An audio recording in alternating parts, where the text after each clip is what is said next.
my speech. Marilyn's got it. Okay. I confirmed with her on Friday that she Is she have here? it. I haven't seen her yet. I'll call her. Yikes. Okay.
Good morning.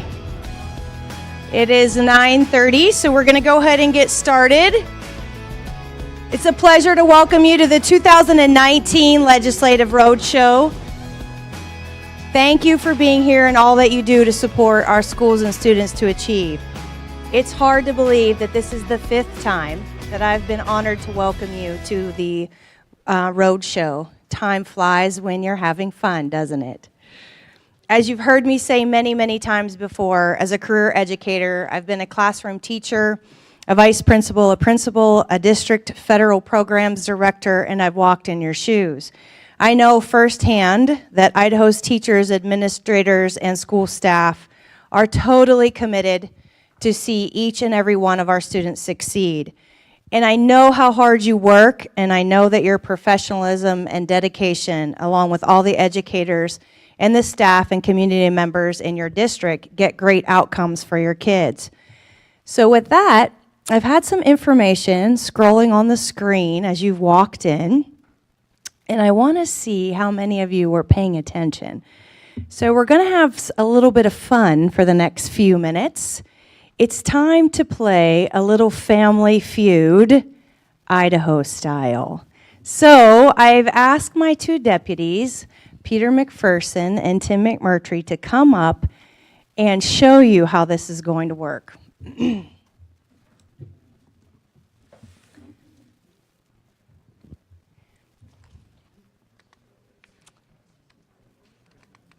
Shake hands, gentlemen. One hand behind your back and the other one on the buzzer. Big money on the line here. First question. Now, for the audience, once I read the question, if you can't remember, their multiple choice will be up on the screen to help you out. So all you have to do is shout out the letter of the correct answer. Ready? How many college credits did Idaho students earn via advanced opportunities in 2017 and 18? Mr. McMurtry. That is incorrect, sir. Don't believe your opponent. Mr. McPherson. D is correct. 185,000 college credits were earned by students in high school in the 2017 and 18 school years. Good job. Gentlemen, would you please pick from the audience our next victims? I mean contestants. Wendy,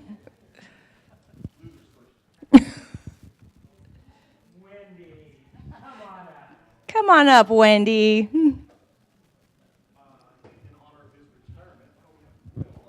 Come on up, Will.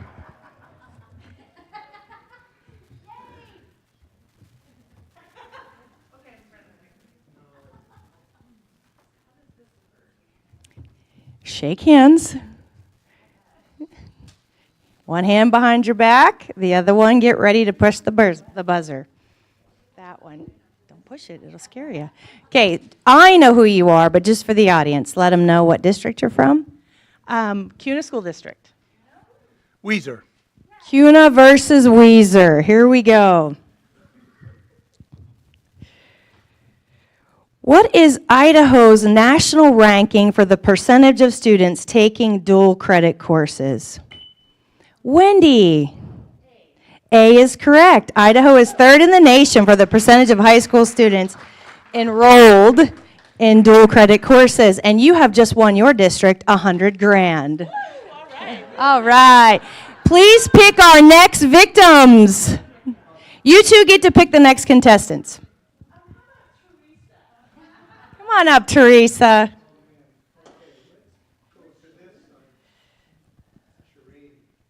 Come on up, Cherie. Shalene, okay.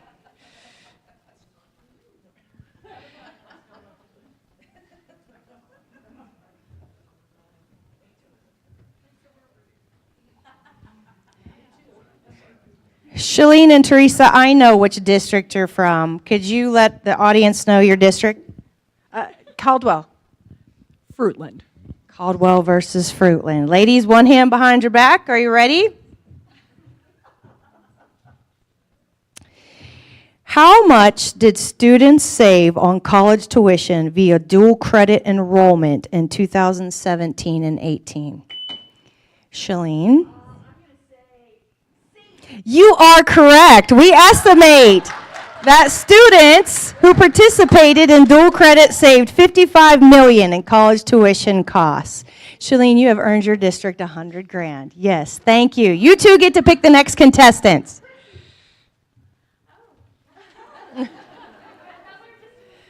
Come on, Chrissy.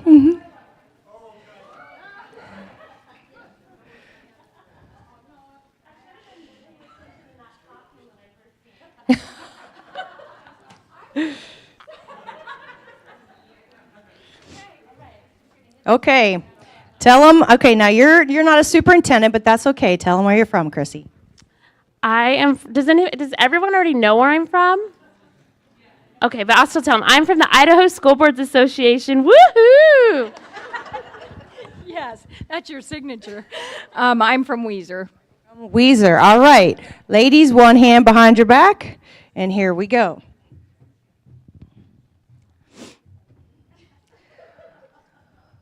What percentage of Idaho's class of 2018 graduated within 4 years? Chrissy? No, that is incorrect. Go ahead. Would you like to take a try at it?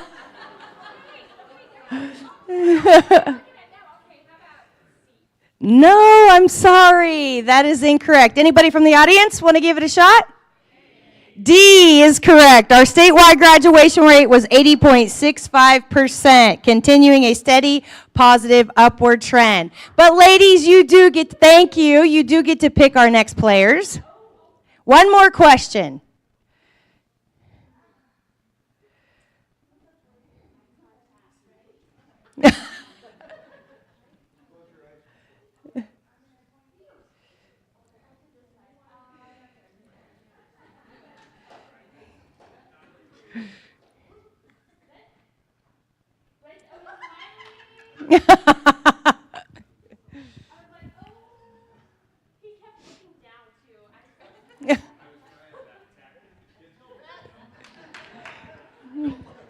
Awesome. All right. I know who you are, but tell the audience who you are and where you're from. I'm Nick Smith, Human Resources Director, Boise District. Beth Richmeyer, Meridian Technical Charter. Boise versus Meridian. Here we go. Last question. How many of Idaho's 2010 high schools had a graduation rate of at least 90%? Nick? 90 of our high schools graduated at least 90% of their senior class. Awesome. Nick, you have won your district $100,000. Congratulations. You're welcome. In addition, we had 18 schools achieve 100% graduation rate for 2018, and those are going to come up on this slide and be listed as well. Congratulations to all those schools and to all of you who've had a laser-like focus on improving Idaho's graduation rate. And thank you so much for playing. It's always fun to highlight your accomplishments and how hard you work. As you can see by a number of measures, Idaho is making progress in our goal to support schools and students to achieve. And you should be very proud, as I am, of all of Idaho's teachers, students, parents, and community members. Of course, we have still a lot of work to do.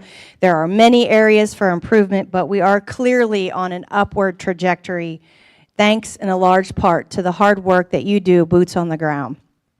I also want to just take one moment to thank my staff for all the hard work that they do. They are kind of scattered throughout the room. If you could just give me a minute. You know they get here bright and early at 5:30 to make sure the coffee and the snacks and the sound system is working. And they truly work very hard to make sure they bat hard for schools and districts. So if you could just take a moment and give them a round of applause.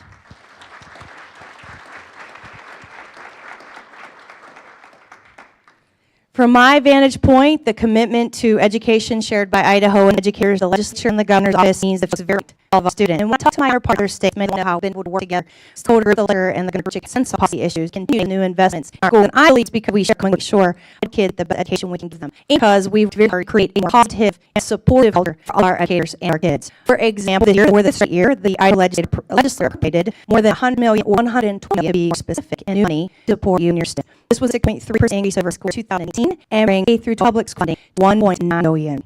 This includes to increase teacher pay to $4,000 over the next 2 years. It includes the money for the literacy intervention, reflecting the governor's priority to ensure all officers are reading at grade level. I also have seen many of you sending out newsletters. One that I got last week, which was really exciting, was all-day kindergarten in several of the districts, the way you're planning on using that literacy money. So congratulations for all of your hard work. These investments also include discretionary dollars for operations and for employee health benefits. The legislative session also focused on working through the details of how to transition to a new funding formula for today's students that are coming to school.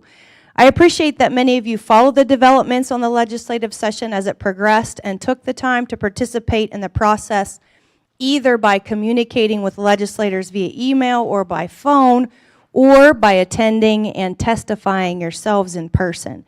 Your voices were heard and they were heeded, and I owe you a huge thank you. And while no bill was ultimately passed to implement a new funding formula, given the questions and the concerns that were raised throughout the session, the legislature did take a first step in the process to define the terms and identify and collect data that will inform the discussions as we move forward. Their intent is to continue to work towards a transition to a new student-centered formula, and I've committed to working with them to address your questions and your concerns. I also want to take just a quick moment to thank my Deputy of Finance, Mr. Tim Hill, who is sitting up front here, as well as my Deputy of Communications and Policy in the back there. She's trying to hide, Marilyn Whitney, who came from former Governor Otter's office, for showing up relentlessly every morning at 7 o'clock for those meetings on your behalf. Really appreciate the time and the effort that they put in to make sure districts and students' voices were heard. So if you could just take a moment to give them a round of applause. I don't know about you, but 7 o'clock in the morning meetings are not pleasant. I was disappointed that the legislature did not act upon my proposal to address school safety this year. I will continue to be a passionate advocate to strengthening our efforts to improve school safety and build on the work that we're currently doing that addresses bullying, suicide prevention, and substance abuse. As you know, safety is not just about the unthinkable. Where's our mind go to the minute you talk about safety? Active shooter, right? And we need to work relentlessly to help those folks connect the dots that it's not just active shooter all the time. Safety is the social, emotional well-being of our students. It's bullying, it's suicide prevention, it's cybersecurity.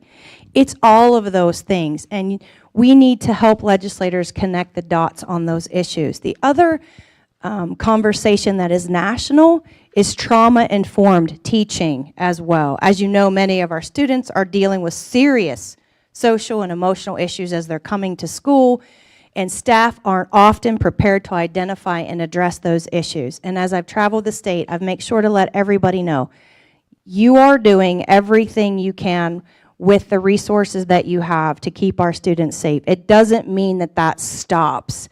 It does mean that I want this initiative, though, to provide the very best and updated training that's available and resources to educators and staff that informs everyone about trauma-informed teaching and the social emotional well-being of our kids.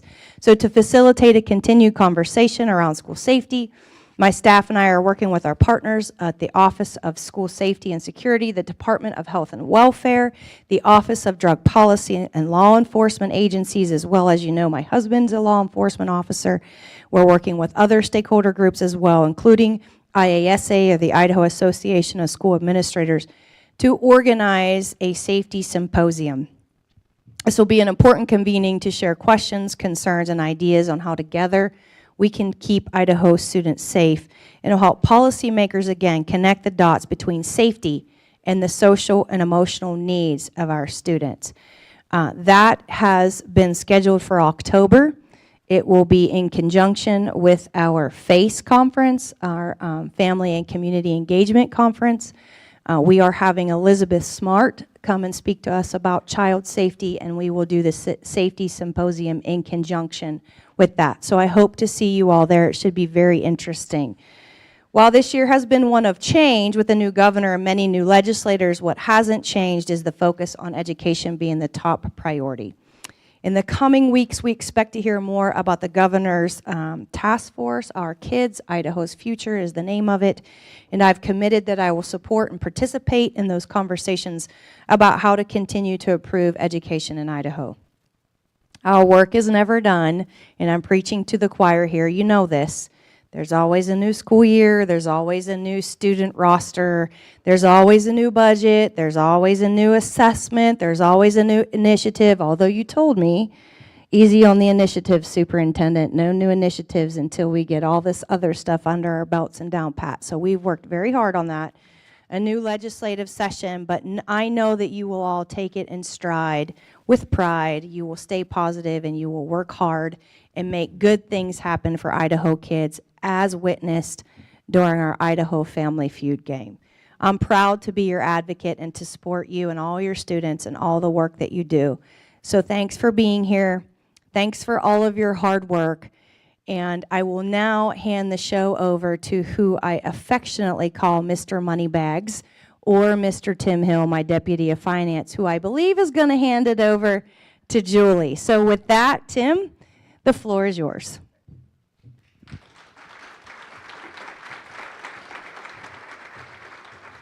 Thank you, Superintendent, and good morning to all of you. So there will be no adjustment on your May 15th payment for those who won today. just in case there was any questions. But so last year I was unable to attend, but Julie covered for me, and she did such a good job. I thought I'd let her continue with the appropriations and the special distributions. And the other reason for that is that I was distracted with other things going on with the legislature, so I really didn't have time to prepare the PowerPoint. Julie said, I've got it done. I said, great.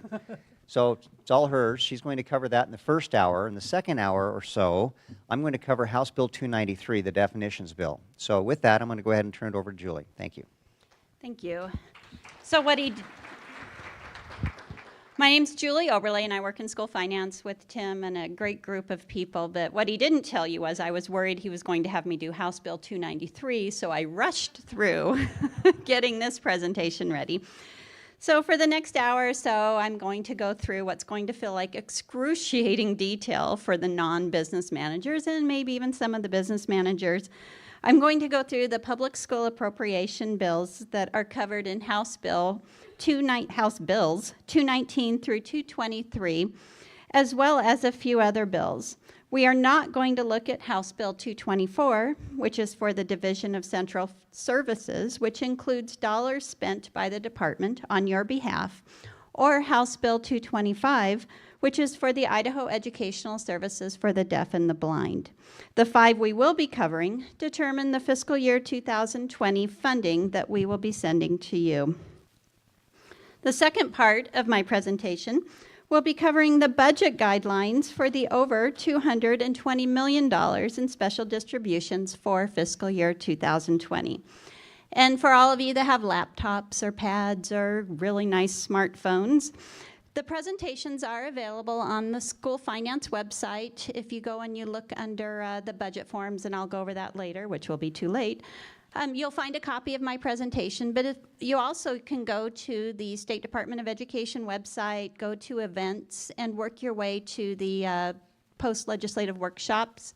And all of the presentations today are posted there on our website.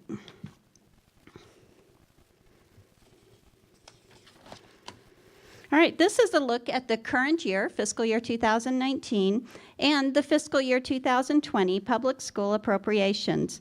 It shows both the change in dollar amounts in the third column and the percentage changes for fiscal year 2020 over fiscal year 2019.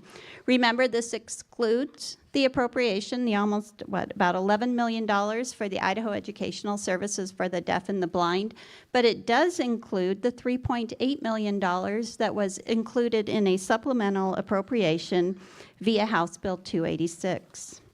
Section 1 shows almost $2.3 billion in revenues. Section 2 shows about $1.5 billion in statutory expenditures. These are the dollars that we are required to send to you per Idaho code: salaries, benefits, transportation, etc. Section 3 shows $86.8 million in non-statutory dollars expenditures. These are the dollars we're going to send to you per the intent language of the appropriation bills that we'll be covering later today. When you compare the revenues to the statutory and non-statutory expenditures, we have $443.3 million in state funds available. What we do is we divide that by the estimated support units for fiscal year 2020, which is 15,601, to come up with the discretionary funding of $28,416 per support unit. The appropriation bills, in most cases, identify the amounts from the various state sources that will be distributed or expended for the period July 1, 2019 through June 30th, 2020. For the non-business managers out there, this is fiscal year 2020. The bills appropriate funds to the 7 divisions, including the divisions of administrators, teachers, operations, children's programs, facilities, central services, and the IESDB. The bills also transfer general fund and cigarette and lottery taxes and appropriate the amount necessary to fund the bond levy equalization program. The appropriation bills also define certain terms, including the term distributed, to mean monies that are transferred to school districts and charter schools with no funds withheld for any other contract or administrative costs. The term expended is defined to mean monies that pay for the costs of contracts that provide services to school districts, charter schools, or students, or pay for the State Department's cost of administering the programs for which the monies are allocated. All right, Section 4 of the first division, the Division of Administrators, is amending law to change the base salary for administrators to $37,272, up from the $36,186 set for fiscal year 2019. This is a 3% increase. Moving to the next division, the Division of Teachers, Section 4 addresses professional development and provides $17,850,000 to be distributed for professional development. The funding will be distributed by a formula prescribed by Superintendent Ibarra, who is also required to track the usage and effectiveness of professional development efforts at the state and local levels. Section 6 pertains to the College and Career Advisors and Student Mentors Program evaluation. The College and Career Advisors and Student Mentors Program shall continue to have an independent external evaluation, the results of which will be reported to JFAC, the Joint Finance Appropriations Committee, as well as the Senate and House Education Committees. And then while House Bill 153 and House Bill 286 were not part of the original public school appropriation bills, they both directly impact the Division of Teachers via changes to the career ladder and added $3.8 million to the original Division of Teachers appropriation. House Bill 153 details how instructional and pupil service staff will move on the career ladder for fiscal year 2020 unless they have failed to meet the professional compensation rung criteria for 3 of the last 4 years. So if you go down to 12B for fiscal year 2020, it says instructional staff and pupil service staff previously placed within a cohort shall continue to move with their core cohort through the ladder unless they have failed to meet at least one of the 3 professional compensation rung performance criteria for 3 of the last 4 years. Movement will be according to the following schedule, which results in pay increases for instructional staff and pupil service staff at all levels. 1, individuals in the professional levels 1 and 2 during the previous fiscal year, 2019, will move to the professional level 2 for fiscal year 2020. Individuals in the professional levels 3 and 4 during the previous fiscal year will move to the professional level 3 for fiscal year 2020. Individuals in the professional levels 5 and 6 during fiscal year 2019 will move to the new professional level 4 for fiscal year 2020. And finally, individuals in the professional levels 7, 8, 9, and 10 during the previous fiscal year will move to the new professional level 5 for fiscal year 2020. And please note that it says allocations to districts and charter schools for instructional staff and pupil service staff who have failed to meet the professional compensation rung performance criteria. Their dollars will remain the same as the previous fiscal year. This also applies to the education allocation.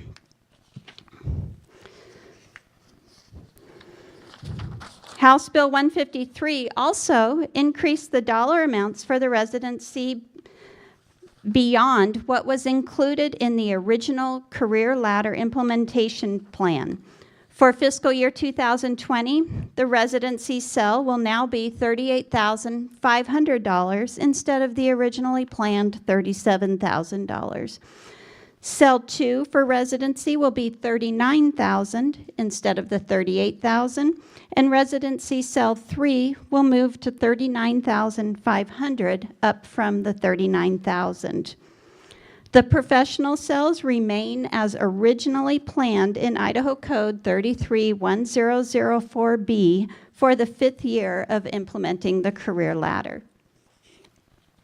So this slide is a picture of what we just talked about. It shows what is referred to as the base allocations for fiscal year 2020, which is the 5th year of the 5-year Career Ladder Implementation Plan, and shows you the dollar amounts we will be sending for those staff that are mapped onto these cells. The first column shows the 13 cells that we have for fiscal year 2019, as well as the dollar amounts. The center column, the second column over, shows how we go to the 8 cells in fiscal year 2020 due to the planned consolidation using the language included in House Bill 153.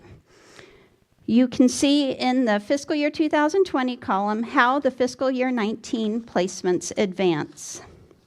And why is this consolidation happening?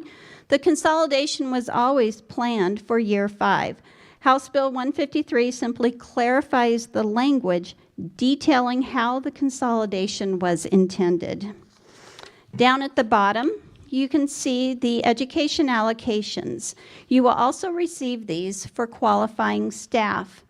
For those with a professional endorsement and bachelor's plus 24 credits, the dollar amount changes to $2,000 per FTE, up from the $1,600 for fiscal year 2019. For those with a professional endorsement and a master's, the payment will be $3,500 per FTE, up $700.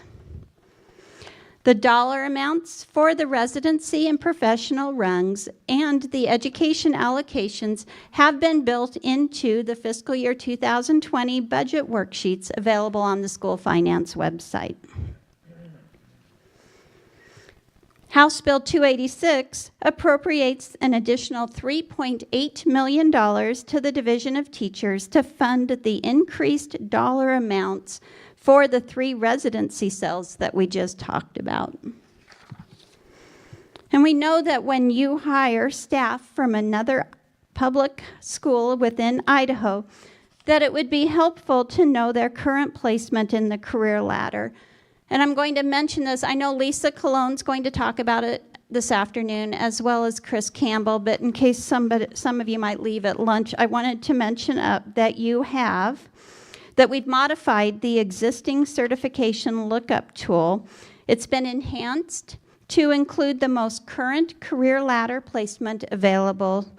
You can see the applicable funding year, and it displays an as of date showing the last time the placement was updated. The superintendent or administrator at your district or charter school can authorize access to select staff so that they will have access to the behind-the-scenes version of this tool. It's available now. Right, Senate Bill 1107 was also not part of the public school appropriation bills, but could impact your funding.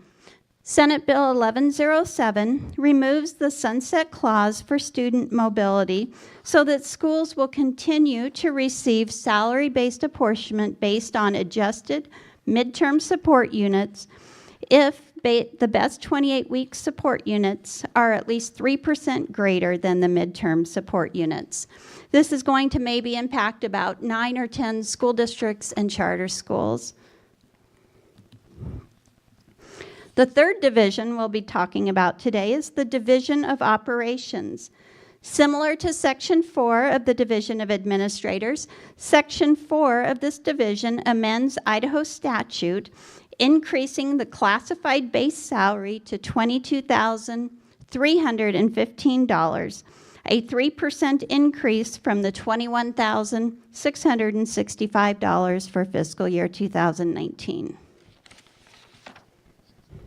Section 5 of the Division of Operations sets the distribution factor at $28,416, a 3.4% increase from the $27,481 for fiscal year 2019.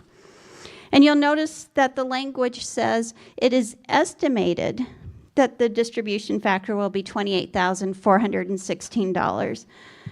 And that's because we could have unfavorable variances in the statutory expenditures. Maybe transportation costs come in higher, salaries or benefits. But because we have a fairly healthy balance in our public education stabilization fund, that fund can absorb the unfavorable variances so that you should be safe budgeting the $28,416 per support unit.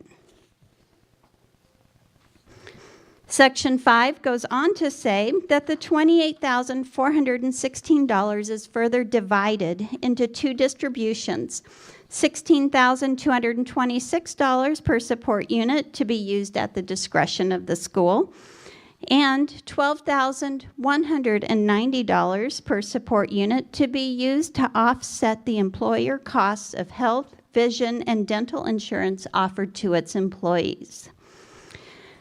And if the distribution provided for insurance is in excess of your costs, your actual costs, the excess funds may be used at the school's discretion. So this language provides lots of flexibility. If you don't need as much for insurance, you can use it as general discretionary dollar. If it isn't enough, you do what you're already doing and find the dollars elsewhere. Sorry. All right. So, all right, Section 5 goes on further to say that the State Department of Education is going to work with Gideon Tolman at the Division of Financial Management and Robin Lockett at the Legislative Services Office to determine what the increases, and they're both here today. Hello, Robin. All right, we work with them, but we send the email out to you to ask what was your increase for the most current year for your health insurance costs. And what we do is we then do, too much information, sorry, I'm an accountant, the daughter of an engineer, married to an engineer, so yeah, it's just gonna get worse. So what we do is we do a weighted average based on what your increases were to come up with an overall health insurance cost. And for the many of you that are part of the insurance pool, we already have your information, but there are some of you that aren't part of that, and I appreciate your responses when I send that email this summer. So we asked for maybe, I can't remember if it was just over a 4% increase in the discretionary dollars for insurance. And then we asked for I think it was like a 2.99% increase for the other portion of the distribution factor based on the CPI, Consumer Price Index. And that's how we came up with the 3.4% increase. So, warned you, too much information. All right, the next section of the Division of Operations addresses information technology staffing costs, appropriating $8 million for fiscal year 2020 that will be distributed pursuant to a formula with a minimum distribution per school determined by the superintendent. Section 7 of the Division of Operations appropriates $36,500,000 to be distributed for classroom technology infrastructure, wireless technology infrastructure, and instructional management systems. Funding will be distributed based on a formula prescribed by the superintendent. And we're going to go over all these formulas in the second part of my presentation. Section 7 continues to say that the monies so distributed shall be used to implement and operate an instructional management system of each school's choice that meets the individual learning needs and progress of all students. Furthermore, the superintendent shall verify that schools are using funds to purchase an instructional management system that is compliant with these standards. Please contact Chris Campbell with any questions you may have. Section 4 of the Division of Children's Programs addresses the Idaho Digital Learning Academy, also known as the IDLA. The language is no different from the current year other than updating the dates. And it says that the IDLA's tuition charged shall not exceed $75 per enrollment. They shall continue to provide remedial coursework. They shall continue to provide advanced learning opportunities for students, and that they shall continue to work with institutions of higher education to provide dual credit coursework. Section 5 of the Division of Operations provides for up to $4,024,900 in safe and drug-free funding to schools. If you notice all the other dollar amounts that we've talked to, they've been set dollar amounts. We will distribute $36,500,000 for technology. But this says up to, and that's because these dollars become available to the department throughout the year as people buy their tobacco products and pay their lottery taxes. These funds come to the department monthly and are held in a dedicated fund. School Finance calculates this payment for Matt McCarter, who then determines the timing of the distributions based on when he receives your applications. You are to use the safe and drug-free funds to develop and implement school safety improvements and/or to facilitate and provide substance abuse prevention programs in the schools. Section 6 of the Division of Children's Programs addresses remediation dollars. The distribution stays at $4,715,000 and shall be distributed for remedial coursework for students failing to achieve proficiency on Idaho standards-based achievement tests in dollar amounts determined by Superintendent Ibarra. She is also required to report to JFAC and the Senate and House Education Committees by no later than February 1 on the uses of funds and effectiveness of the programs and efforts. Carlin Laraway at the department oversees this area and will be contacting you for any information needed to compile this report. Section 7 of the Division of Children's Programs addresses English proficiency. The $4.8 million will be distributed in two components. The first of which, $4,370,000, will be distributed to schools pro rata based on the population of English language learners under criteria established by the department. The fiscal year 2020 appropriation language uses English language learners. If you remember, in fiscal year 2019, non-English or limited English proficient was used, so just a few terminology changes. The remaining $450,000 will be distributed as part of a competitive grant program that is overseen by Karen C. We, I believe, have 11 schools that are participating, and we are now in the fiscal year 2020 will be the third year of the 3-year grant cycle. Section 7 goes on to say that the superintendent shall develop the program elements and objectives governing the use of these funds and include a program evaluation component whose results shall be reported to JFAC and the House and Senate Education Committees. Karen C. will be contacting you for the information required to fulfill the requirements of this report. Section 8 of the Division of Children's Programs addresses gifted and talented programs and provides for $1 million to be distributed by the superintendent for professional training and screening for gifted and talented students and instructors. Please remember that these dollars are not meant to fund your GT program. Funding will be distributed based on a formula prescribed by the superintendent that includes a base amount and an amount based on the number of identified GT students through your IC submissions.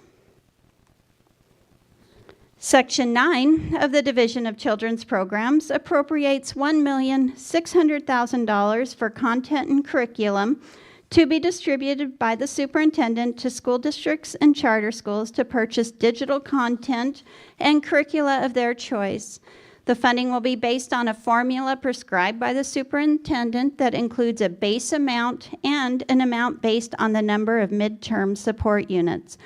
This is a $650,000 increase from fiscal year 2019, or 68%. Section 10 of the Division of Children's Programs requires the superintendent to compile information concerning the number of students enrolling in advanced opportunity courses and the expenditures for fiscal year 2020. The report will contain information about enrollment of the student population in post-high school education, and it shall be posted to the State Department of Education's website. Also, the Advanced Opportunities Program is required to have an independent external evaluation whose results will once again be reported to JFAC and the Senate and House Education Committees. Section 14 of the Division of Children's Programs again requires the Literacy Intervention Program to have the same independent external evaluation. Section 16 of the Division of Children's Programs appropriates $26,146,800 for K-3 literacy to be used for reading instruction and intervention, reading assessment, and literacy intervention. This is new language included in the appropriation bills for fiscal year 2020, but it is a lot of new money, but it was, we've had K-3 literacy in the past. It just wasn't spelled out in a section of the appropriation bill. The fiscal year 2019 appropriation for literacy was $13,156,500. So this $26 million is a significant increase. All right. The fifth, and final division, the Division of Facilities, primarily addresses the bond levy equalization distribution, the lottery dividend received from the Idaho Lottery Commission that is distributed to you in late August for school facility maintenance, and the charter school facilities dollars that are distributed each spring to charter schools. Section 4 of the Division of Facilities transfers the appropriated dollars for the charter school facility payment, estimated at $8.8 million for fiscal year 2020, and the additional school facilities maintenance match of $4.1 million to the Public School Income Fund. This streamlines the process for us in school finance and is invisible to you. One more transfer to talk about. House Bill 281 says that the state controller shall transfer $8,600,000 from the general fund to the Public Education Stabilization Fund in fiscal year 2020. We currently have about $81 million in PSEF right now. So this concludes my first presentation. Any questions so far? All right, for this second presentation, we're going to be looking at where to find the fiscal year 2020 budget forms and give you some guidance on budgeting for the over $220 million in special distributions for fiscal year 2020. The fiscal year 2020 appropriation that we looked at earlier included distributions that will flow to you via the foundation payments like salaries, benefits, transportation. Other payments will come to you as special distributions throughout the school year. It is those distributions I'm going to talk about now. So this is a picture of the State Department of Education website, sde.idaho.gov. Once you're there, if you scroll down and you go to the green box for money, public school finance, you will click on that and it will take you directly to the public school finance website. Once there, if you page down through our website, you'll see a section called Budget Forms and Information. We have purposely left out kept out on our website the 2018-19 budget forms because we know that so many of you use these forms to amend your budget as you set your fiscal year 2020 budget. So when you go through to our website, please be sure that when you're working on fiscal year 2020 that you grab the appropriate forms. You'll see a copy under budget presentations. This is a copy of my presentation today. Then you'll see budget forms. The only changes from fiscal year 2019 are for the dates, and I say only. This was huge. We've gone through and we've made all the forms compliant. We're in a big effort right now to get our website updated and have all of our forms be ADA compliant. So they may look a little bit different because of formatting changes, but they're essentially the same. You'll also see down at the bottom here, salary-based apportionment. Brandon Phillips in school finance, he's actually back in the office listening to this, is our staffing expert. He has updated these forms for the fiscal year 2020 career ladder base allocation and education allocation dollar amounts, as well as the Percy employer rate increase. And as you grab the salary-based apportionment forms, please make sure if you're a charter school, you grab the charter template, and if you're a school district, you grab the district template.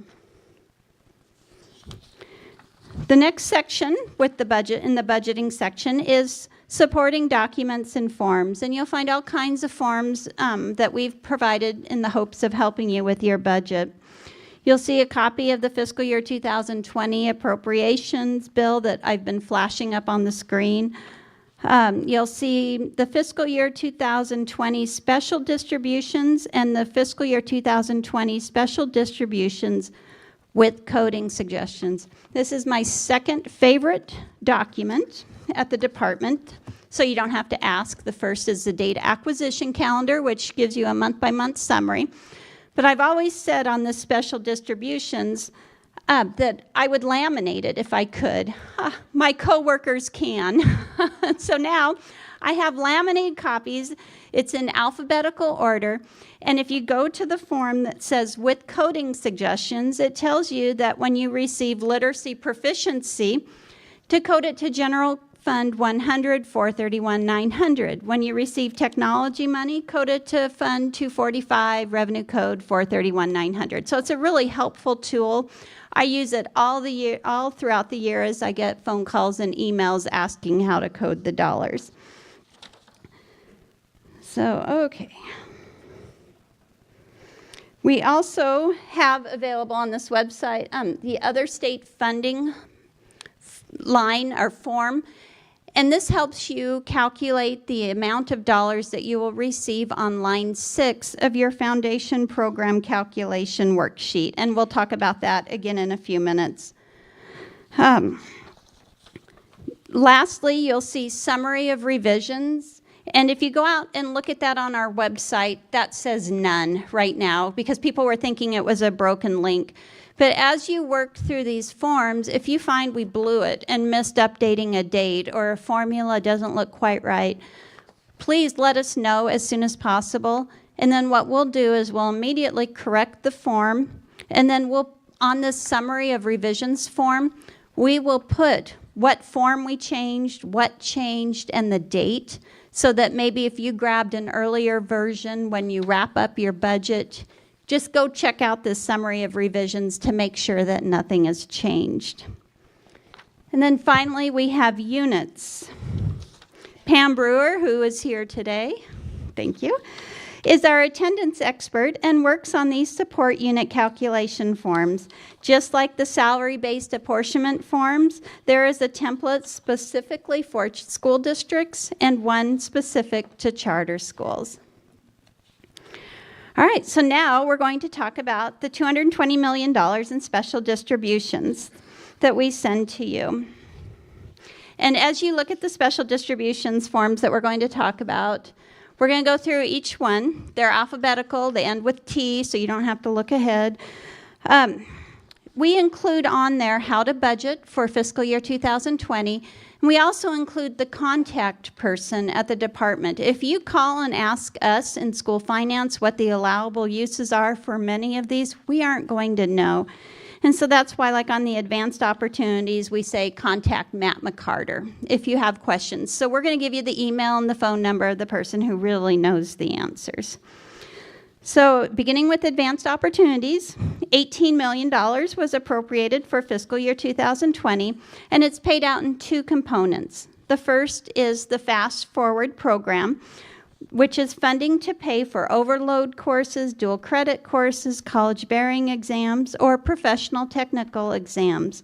Every public school student in grades 7 through 12 is allocated $4,125 for these purposes. How many of you wish this had been here for your kids? As they went through the department, I think of all those huge checks that I wrote. But all right, in most cases, these funds will be paid directly to Idaho Public Post-Secondary Institutions and IDLA. The second component is the Early Graduate Scholarship, formerly known as Mastery Advanced Placement. It's for those students that have graduated early, at least 1 year early, and they are eligible for a scholarship equal to 35% of the ADA funding, which they can use at an Idaho public post-secondary school. The State Department will disperse these scholarships directly to the college or university. School districts and charter schools will receive an equivalent award of 35% of the ADA funding for any student graduating at least 1 year early that is reported to the State Department by June 15th. Please, as I mentioned, contact Matt McCarter if you have any questions on this distribution. All right, $23.4 million was appropriated for the Bond Levy Equalization Support Program. This funding is for school districts only.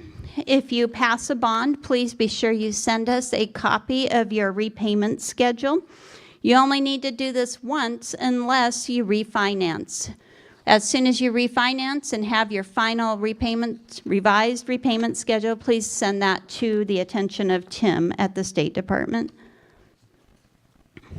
$8.8 million was appropriated for charter school facility funds. Charter schools should budget $400 per next year's 2019-20 enrolled student for on-site charter schools. The calculation for charter schools that are online and on-site or online only is a bit more complicated, and if you are one of those charter schools, I can certainly send you a copy of my worksheet that I use to help you with that budgeting. So please just shoot me an email if you would like a copy of that. $9 million was again appropriated for fiscal year 2020 for college and career advisors and student mentors. The dollars will be distributed based on your 2019-20 enrollments. If you have 100 or more students enrolled in grades 8 through 12, you should budget the greater of $70 per student in grades 8 through 12, or $18,000. If you have less than 100 students enrolled in grades 8 through 12, you should budget the greater of $180 per 8 through 12 student, or $9,000. Please contact Matt McCarter with any questions. $1.6 million was appropriated for content and curriculum, up from the $950,000 appropriated for fiscal year 2019. You should budget the sum of a $1,700 base amount plus $80 per 1920 midterm support unit. This is an increase from the fiscal year 2019 base amount of $1,000 and $50 per midterm support unit. Please contact Kelly Brady with any questions on the uses of these funds. $652,000 was appropriated for continuous improvement training reimbursements. You should budget $6,600 per school district or charter school, and remember these dollars are distributed on a reimbursement basis. To date, we have distributed about $286,000 to 99 school districts and charter schools. So hopefully next week, my goal is to send out an email to business managers showing everything that we have paid to date so that you know if you haven't sent maybe a reimbursement form to me or if I missed it. So it's just keeping us both honest. $4,820,000 was appropriated for the English Language Acquisition Program, formerly LEP. As I mentioned earlier, $450,000 of that will be sent out as part of the competitive grants. For all schools, you should budget $230 per eligible English learner that was tested on the spring 2019 Access 2.0 assessment and was identified as L1 and LE as reported in IC. Students with other IC codes do not qualify for this funding. Questions on this should be directed to Karen C. I work with the distributions for the exceptional contracts, tuition equivalency, and the serious emotional disturbance allowance. Remember that these dollars come to you not as a special distribution, but come to you as part of your foundation payment and appear on line 6 of the foundation program calculation worksheet. We have a form available with the budgeting forms to help you estimate these funds. Probably one of the bigger payments number-wise to the number of school districts and charter schools that I send out is for the court-ordered tuition equivalency. I'll be sending that form out to you in the next few weeks, but we have been posting onto our website as of the end of December and probably as of the end of March on our secure website, a summary of all the days of all the foster students in Idaho by school district. So if you wanted to get a jump start on compiling that information, we have posted the health and welfare reports so that, because we know it's time consuming to pull the actual days of attendance while in foster care. The $1 million for gifted and talented was included as part of the professional development appropriation. So it's not its own line item on the appropriation worksheet. You should budget $3,000 per school district or charter school, plus $28 per 2019-20 identified GT student, limited to 6% of total enrollment. Please contact Frank Robinson at the department with any questions. We work with Chris Campbell on the IT staffing allocation for the $8 million that was appropriated. If you have less than or equal to 10 midterm support units, you should budget the greater of $1,250 per 1920 midterm support unit, or $9,000. If you have more than 10 midterm support units, you should budget the greater of $460 per 1920 midterm support unit, or a $15,000 minimum. $18.4 million was appropriated for the leadership premiums. You should budget $1,016.52, which is the $850 in Idaho Code, plus $166.52 in state paid employee benefits per 1920 full-time equivalent instructional and pupil service staff, all fund sources. The $166.52 in state paid employee benefits reflects the Percy employer rate increase to 11.94% effective July 1, 2019. This rate was 11.32% for fiscal year 2019. So if you're sitting there thinking, I haven't gotten this payment yet for fiscal year 2019, you are correct. We are currently processing the most recently submitted IC corrections and will likely make the distribution in May following the May 15th foundation payment. Please contact Brandon Phillips with any questions.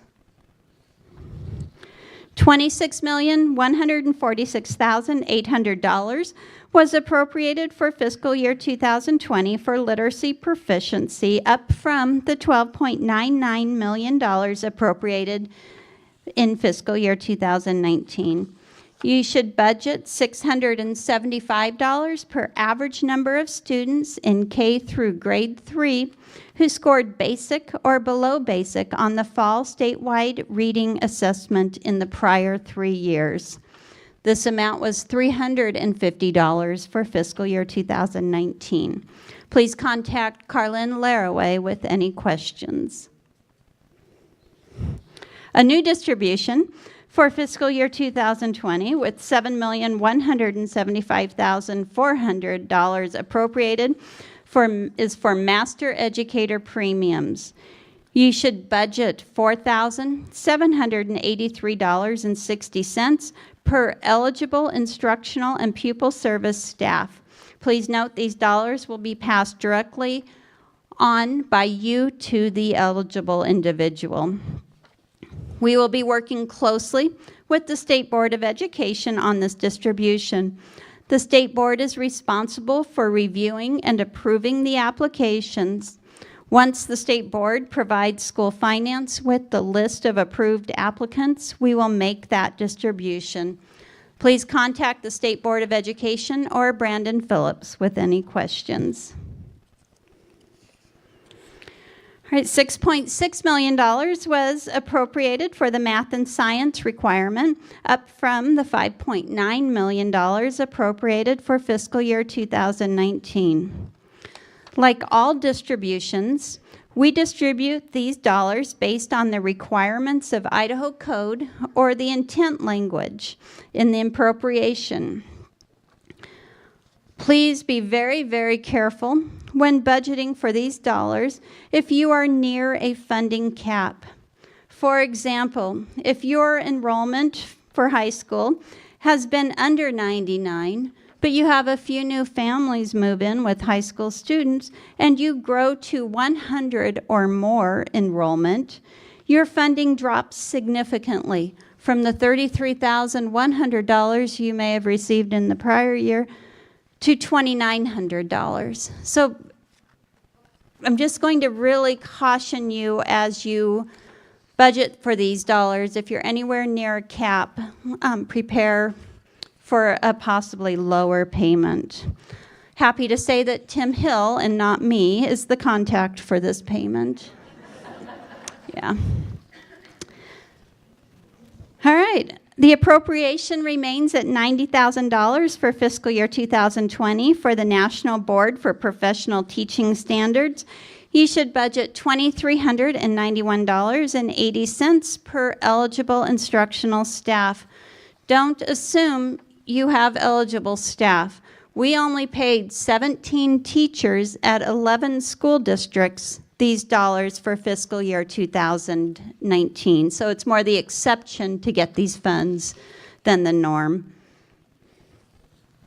All right, $17,850,000 was again appropriated for fiscal year 2020 for professional development. You should budget $15,000 per school district or charter school, plus $820 per 1920 instructional and pupil service staff, all fund sources. Please contact Kelly Brady with any questions you might have. $4.7 million was appropriated again for remediation. You should budget $27 per student for each section in which the student does not meet proficiency on the ISAT. The distribution will be based on the spring 2019 ISAT data. Please contact Carlin Laraway with any questions. We have replacement tax worksheets available on the school finance website for ag equipment and personal property tax replacements. You should make sure that you use these amounts when completing your L2. This is not applicable to charter schools. Please contact Carol Piranfar with any questions. $4 million was again appropriated for safe and drug-free schools. You should budget $2,000 plus $12 per prior year, 2018-19, full-term average daily attendance. Please contact Matt McCarter for help with allowable uses of these funds. The appropriation increased from $18.6 million to $22.8 million for school facilities lottery dollars in fiscal year 2020. I just want to caution you that part of this increase was due to us having about $2.4 million in carryover funds from prior years. So maybe the Lottery Commission told us to budget for an $18 million appropriation for the next year, but instead they send us $19 million. That's awesome, but we can only send out the amount we were appropriated, $18 million. And so over the years, we've built up a bit of a balance. And I'm telling you this because it could be very likely that the lottery appropriation could go down for fiscal year 2021. But for fiscal year 2020, you should budget $78 per 1819 best 28 weeks ADA. And please remember that when you receive these funds, they must be used for qualifying maintenance and repairs to student-occupied buildings owned by the school district or the charter school. All right, $4.1 million was appropriated for school facility maintenance match. These are supplemental dollars in addition to the school facility lottery dollars that we just talked about. So what happens is there's a state match formula, a state match requirement, and as part of that calculation, we look at how much did we send you in lottery dollars. Well, I just told you the lottery appropriation went up almost $4 million. So my guess is that the lottery dollars are going to satisfy the state match requirement for more districts and charter schools than ever before. If the state match requirement is not satisfied with the lottery distribution, then that's when you receive these what we call additional state match dollars. We do have a worksheet on our website to help you try to estimate what these funds will be and what your school facility maintenance requirement will be for fiscal year 2020. OT. The last special distribution is for technology, which includes dollars for classroom technology, classroom infrastructure, and instructional management systems. To estimate your distribution for fiscal year 2020, you should budget the sum of the appropriate base amount based on your 2019-20 midterm ADA plus $100 per 1920 midterm ADA. Please contact Chris Campbell with any questions. So this is a listing of all the public school finance staff, most of us which are here today, so you can certainly talk to us during breaks or lunch if you have any questions, but please call us or email us if you have questions. We really want to help you do your job correctly, and that if you have questions, no matter how silly they are, in fact, hate it when people call and say, I've got a really stupid question or a really easy question, and then I don't know the answer. So just call if you have a question. You don't have to lead in with anything other than, I have a question. It puts us both on the spot. All right. This is the end of my prepared remarks. As Tim gets ready for his presentation, does anyone have questions on anything I've covered or should have covered? Okay, so I'm going to take the next few minutes while he's getting ready to talk to you a little bit about other things that I work on. So a couple weeks ago, we sent you an email that said our calendar forms for 1920 were available on the website. Well, we kind of blew it in our attempt to make them compliant, and thank you for your patience. We have updated all the forms, so all the formulas are corrected. Only the cells with formulas are protected now. And so if you have run into any issues at all, please let us know. Those are due at the end of May. And ESSA, Every Student Succeeds Act, you're plugged in. Okay, all right. Whew. All right, that's a very valuable computer and brain in his head. All right, so ESSA, the Every Student Succeeds Act, requires that we collect your fiscal year 2019 expenditures at the school level for all funds. And we've been working with the major accounting software vendors to allow us to capture this level of detail. Because of the volume of data that we'll be collecting from you, we are now going to have you submit your annual report through IC. There'll be a window in IC, maybe I'm just guessing August 1st to maybe the end of October, to where you can submit your information. We are currently, right now, adding 2 new building numbers that will be available to all school districts and charter schools. They're kind of generic school numbers. I'm guessing they'll be used almost exclusively by school districts.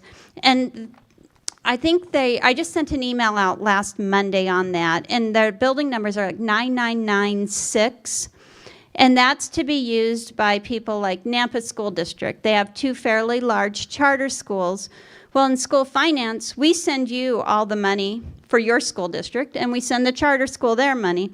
I didn't know that the federal dollars all went to Nampa School District, the authorizing charter school, or the authorizing entity of the charter school, so that we can not have to.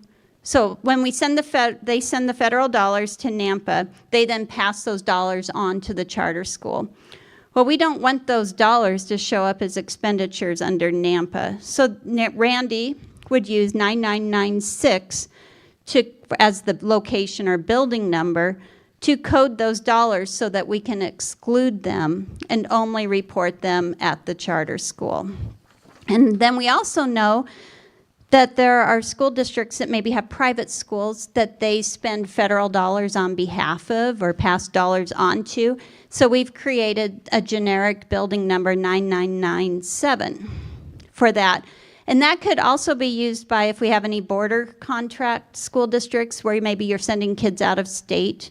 So the dollars you're paying for their education would also be coded to that. Any questions? Read the email and give me a call.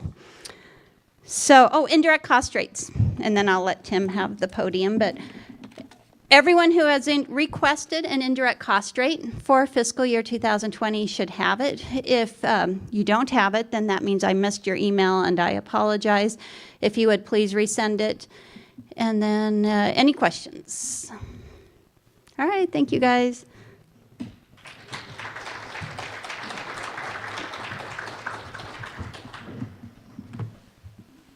Thank you, Julie. So as Julie mentioned, the crew's back here. We've got Pam and Mandy, Carol, and Diane, and Brandon's in the shop, and we have one opening we're going to interview here in a couple of weeks to join us. So in any case, can you hear me okay? Is this coming through? So Julie and I have been working together for a long, long time. I started in September of '97. She joined us in February of '98. That's longer than most have been married. But I don't tell her, but I'll probably be leaving her pretty soon. So she's doing fine. In any case, it's been a great privilege to work with the team that we've got. I did happen to notice that Representative Birch has joined us. Thank you. And any other legislators here today? You're it. So Representative Birch sits on the House Education Committee, one of 15 on the committee. So thank you for that. In any case, I'm going to be covering House Bill 293. And most of you are probably fairly familiar with this already. Let me give you, I guess, just a little chronology. The morning of the bill hearing in the House Education Committee, I joined my peers in the department. I was sitting there. I did not testify or did not sign up to testify. And so we heard various stakeholder groups get up to the podium and express concerns over specifically the minimum salaries, but also some other areas, for example, the definition of economically disadvantaged in terms of the ability to be able to identify those students. And so we heard from the school administrators, the Education Association, the School Boards Association, all saying we're concerned about minimum salaries and the timing of such because we're already in negotiations.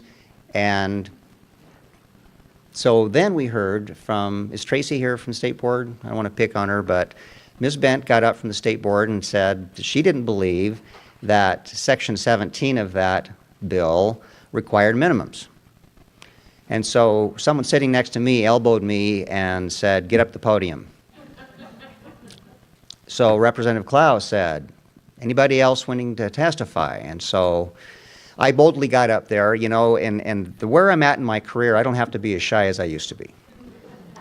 So I said, Mr. Chairman, you just heard from 3 groups that there's concerns over minimum salaries, and then you heard an opposing argument from Ms. Bent. I strongly encourage you to clarify this language to prevent any legal challenges.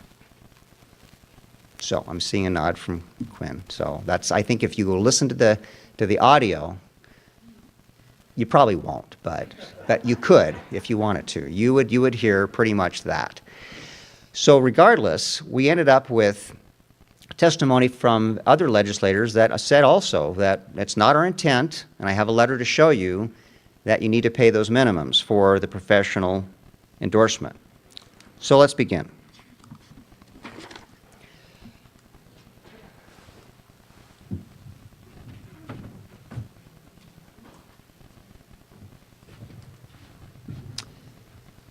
Section 1, there are 9 sections in this bill, beginning with Section 1, legislative intent. It is the intent of the legislature that the enrollment counts determined pursuant to Section 331027 Idaho Code, this is one of the new sections in the bill, as enacted by Section 5 of this Act, and the reports made pursuant to Section 331028, another new section of the bill, as enacted by Section 6, be used by the legislature to evaluate and test a new student-based formula for public school funding consistent with the recommendations made in the 2018 final report issued by the Public School Funding Formula Committee. Now, in the last several weeks of the session, we saw several iterations of a model that was doing its best to take the most recent data available to try to predict the fiscal impact at the school district and charter school level to say, how is this going to affect any of you? And so this, to me, is a great move in terms of trying to identify the data that we'll need to put into the model this coming legislative session to have a more effective way to measure the fiscal impact for everybody. Subsection 2, it is further the intent of the legislature that the reports submitted by districts and charter schools pursuant to 33-1028 be used by the superintendent of public instruction in formulating a budget request pursuant to 67-3502. Now, that may be the case for the year after it's put in place, but I don't suspect that we're going to need that for fiscal year 2021 unless the legislature this next session chooses to put a new student-based funding formula in beginning that following July. I'm not going to make any predictions. Section 2 of the bill strikes out the following words and phrases and are defined as follows and replaces them with the word as. So as used in this chapter. So that basically says that every definition in 1001 is applicable to the entire Chapter 10 of Title 33. So the first edition, which is subsection 3 of the definitions, brings language from a current Idaho administrative rule that defines an at-risk student. And I'm not going to read through all of this, but this is just bringing that information in, at least 3 of the following criteria, 1 through 8, or any one of the items on this next page. Documented substance abuse, pregnant parent, etc. Section 6 defines child with a disability. Means a child evaluated as having intellectual disability, hearing impairment including deafness, speech or language impairment, visual impairment including blindness, emotional behavioral disorder, an orthopedic impairment, autism, a traumatic brain injury, etc. Our shop is not the one to, I guess, challenge or question this definition. That would be Dr. Charlie Silver and her team. Anthony's here today. I saw him. Thank you, Anthony. Anthony works with Dr. Silva in the special education area. So again, this is new language in the statute, maybe not new definition in terms of practicality or procedure. Subsection 8, economically disadvantaged student. This also had a lot of concern. Yes, I see that hand. Nancy, you're the reason I'm here. Thank God you are. So I have a quick question back on the at-risk. Are you saying the at-risk kid would be any kid, or is it only kids that are being served in an alternative school? So I know during the session there was a lot of discussion about school districts that have at-risk kids that don't have alternative schools. So how are you interpreting that part of the law? Does that include every kid that's being served? You go look at those parameters? Okay, so if you didn't hear Nancy, but I'm guessing you did. The question is the at-risk definition including every student in the state enrolled or just those in an alternative secondary school?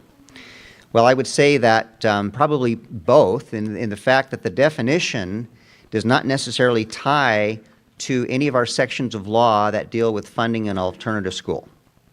So it would suggest that, but it does define grades 6 through 12, which interestingly enough correlates with our alternative school program. But in and of itself, this definition to me, and again, I'm not an attorney, but I have 4 letters from those who well, in any case. The letter didn't address this. The letter addressed the other things. But again, I think that this is pretty clear to me that what the goal here is to define those what we'll call special populations that are likely to be a portion or a component of a student-based funding formula so that they can be weighted in addition to the base funding. Okay.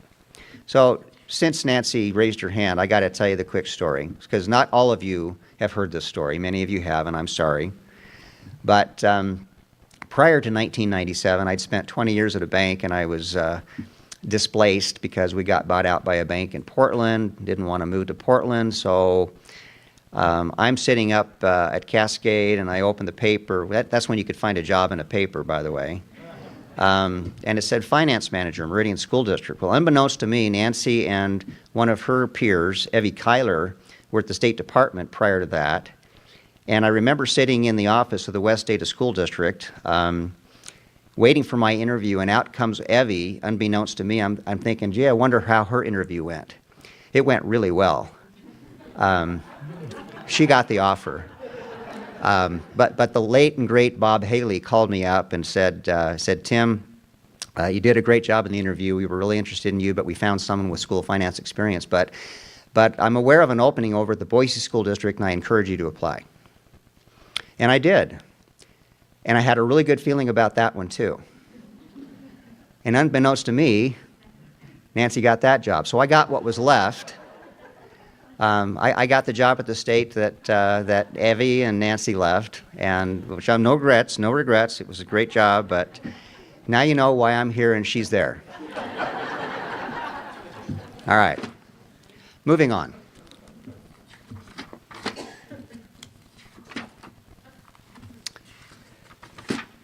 I'm doing what I can to say something good about, something fun about House Bill 293.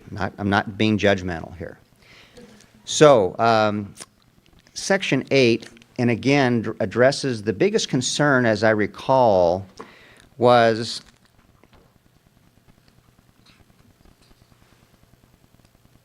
on this slide here in subsection A with community eligibility programs in terms of identifying those students.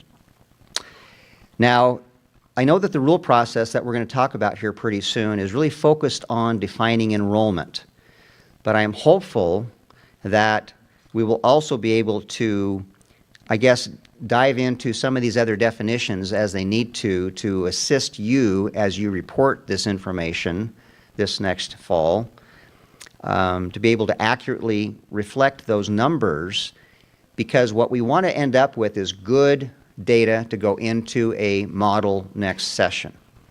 If we don't end up with good data, then we're not going to have a good outcome. So in any case, stay tuned on that. Moving on to subsections 12 and 13 define English language learner and gifted and talented. And gifted and talented, and I brought in the statute language from 2001 sub 4, means those students who are identified as possessing demonstrated or potential abilities that give evidence of high-performing capabilities, etc., so that you could see what that statutory reference was. And then we get to, again, special education. Excuse me, did I skip over 17? I did, sorry. Did you want to go back? Okay, all right, let's do that. So let's begin with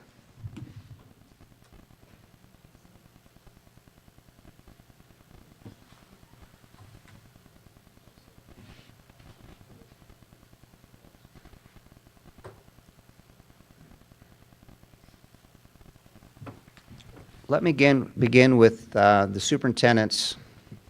Todd, where's Todd?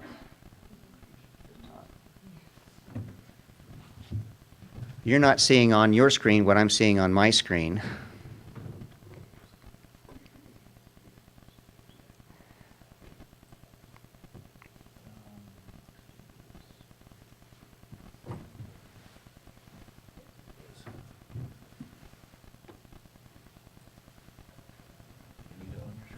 Okay, we're good. Okay, now it's on your screen and not on mine.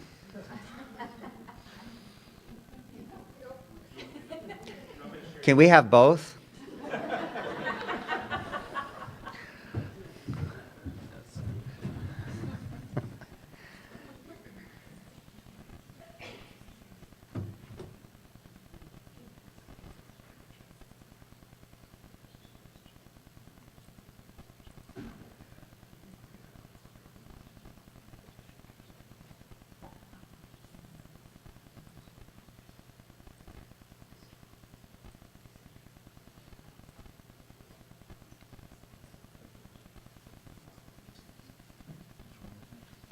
The one that was just there, I can find it. Superintendent statement.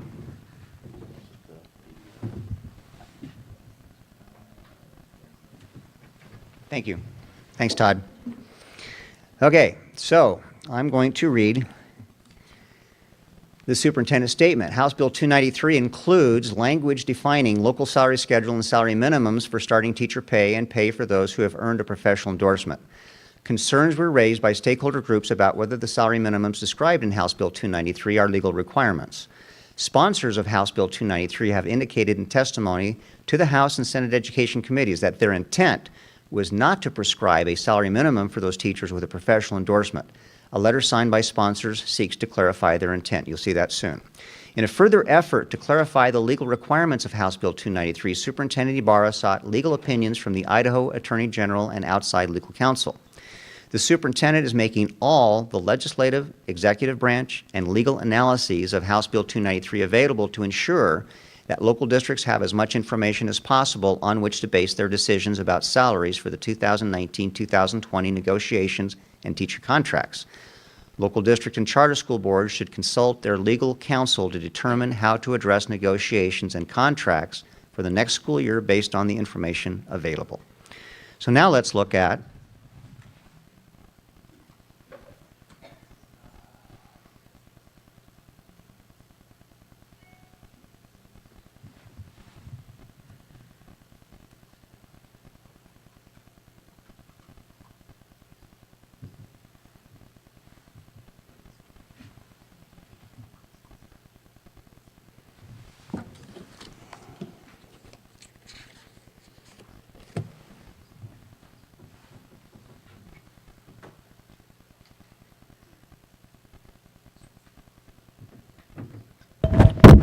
that's working. Okay, sorry.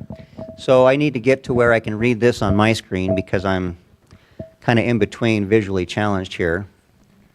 Let's see here. So this is from our Deputy AG and says, Dear Superintendent Ibarra, you've asked me to compare House Bill 293 with House Bill 153 and to identify any issues between the two pieces of legislation as it relates to professional pay for teachers. As a preliminary matter, House Bill 293 is a reporting statute by districts to the Board of Education, and House Bill 153, which is the career ladder salary minimum bill that Julie mentioned, dictates teacher pay under the career ladder. Although it appears to be implied, House Bill 293 does not require minimum pay for teachers. The bill requires that the school establish a local salary schedule and then report that schedule to the Board of Education. One could infer that a district will follow or implement the pay schedule referred to in House Bill 293, but the statute does not appear to expressly require payment according, probably should say to, the local salary schedule. Teacher pay instead is established by House Bill 153, which sets entry-level pay at $42,500 as indicated below. Teacher pay is dictated by the career ladder in House Bill 153, which was amended this session to establish professional pay for first-year teachers. Now, that's not technically correct because professional pay for first-year teachers, the language, I believe, says anybody with a professional endorsement shall receive the $42,500. The challenge is that House Bill 293 and House Bill 153 do not reference one another, nor do use consistent language. In order to avoid confusion, the two pieces of legislation should likely reference one another and use consistent language.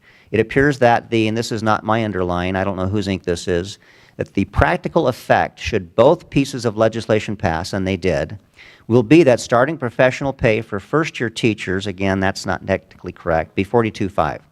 However, since the career ladder is frequently adjusted each session, cross-referencing or utilizing similar language will create a local salary schedule that mirrors the career ladder professional compensation rung. So this is what we got back from the Deputy Attorney General. So next I would like to look at the letter from the legislature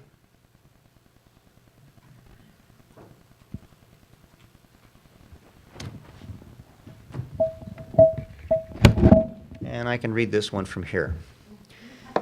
The definition of a local salary schedule set forth in House Bill 293 is intended to serve as a tracking mechanism for local education agency to report their salary schedules to the State Department of Education. It is not the intent of House Bill 293 to mandate changes to the local education agency's salary schedules.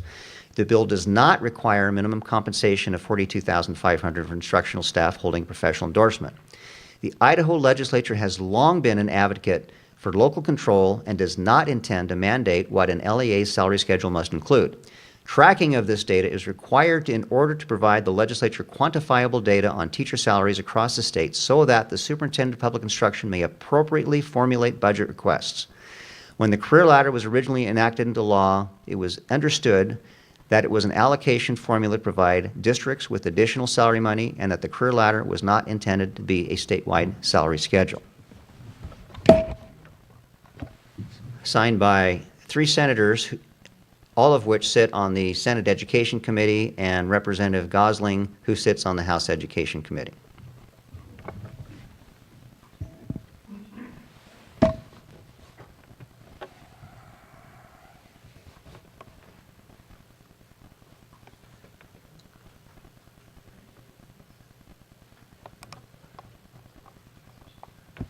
And I don't want the governor to feel left out. So this is the transmittal letter. Dear Mr. Speaker, I hereby advise you that I have transmitted to the Office of the Secretary of State with my approval the following House Bill to wit, House Bill 293, within the time prescribed, etc. I appreciate the legislature's ongoing efforts to improve our public education system. I signed House Bill 293 with the understanding that the bill's definitions, rulemaking authority for enrollment, and required reports will assist legislators and stakeholders in the important discussions and work around improving Idaho's school finance system. There were robust discussions around the definitions outlined in House Bill 293. Specifically, I understand that the local salary schedule definition is intended to assist school districts and charter schools in reporting their salary schedules to the State Department of Education. That definition is not intended to constrain local control or change the current operations of the career ladder allocation by mandating an additional minimum salary for educators holding a professional endorsement. The current requirement for a minimum salary for educators is provided specifically in Idaho Code Section 331004E sub 1 and sub 3 and remains unchanged by House Bill 293.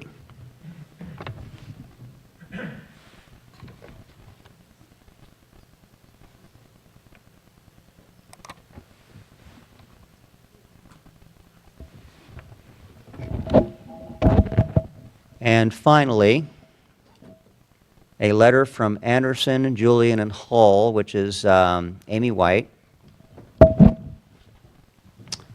House Bill 293 generally sets out several new definitional elements along with adding 2 new sections that identify specific reporting requirements by school districts to the State Board of Education and from the State Board of Education to the legislature. In addition to information concerning students, the new provisions require each district to provide to the State Board the local salary schedule used or in effect for the year prior to the year the report is made.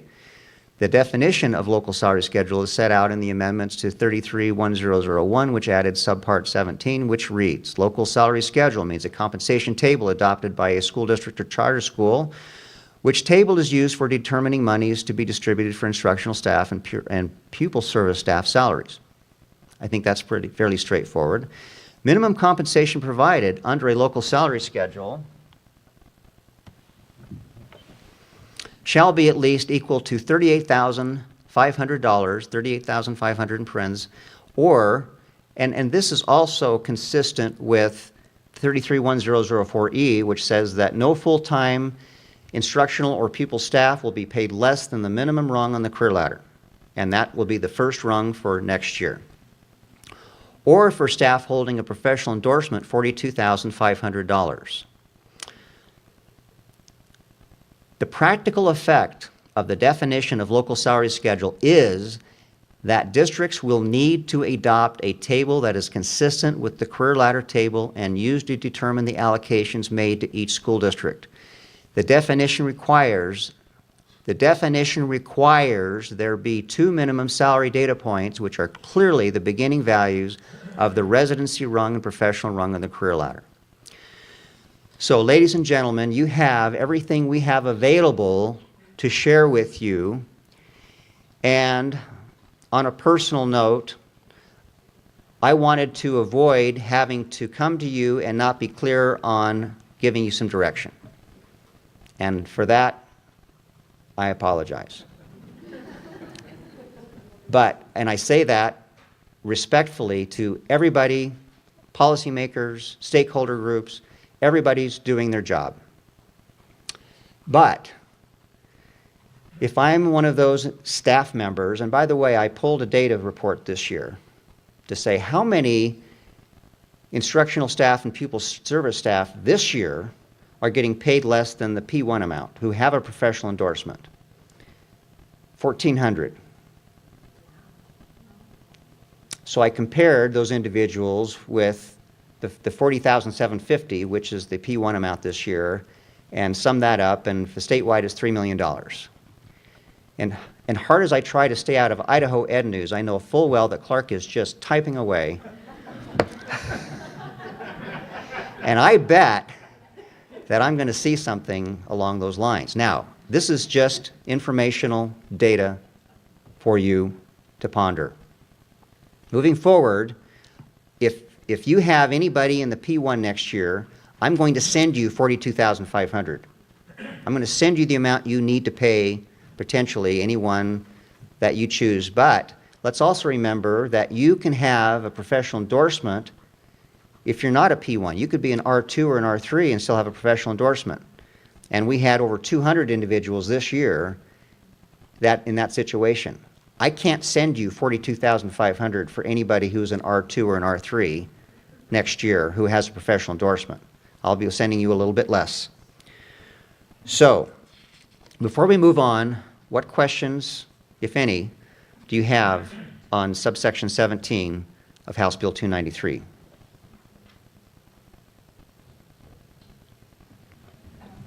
So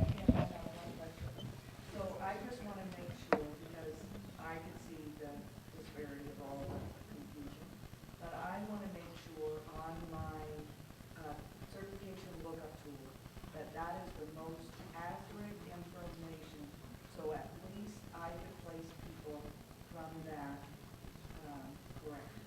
Okay, if you didn't hear that, this individual is saying, I want to make sure that the new certification tool that was just announced has the most accurate information on there so that you can correctly, accurately place those individuals. All right. I haven't worked with that. I can't speak to that level of accuracy. Lisa can. Lisa. Hi.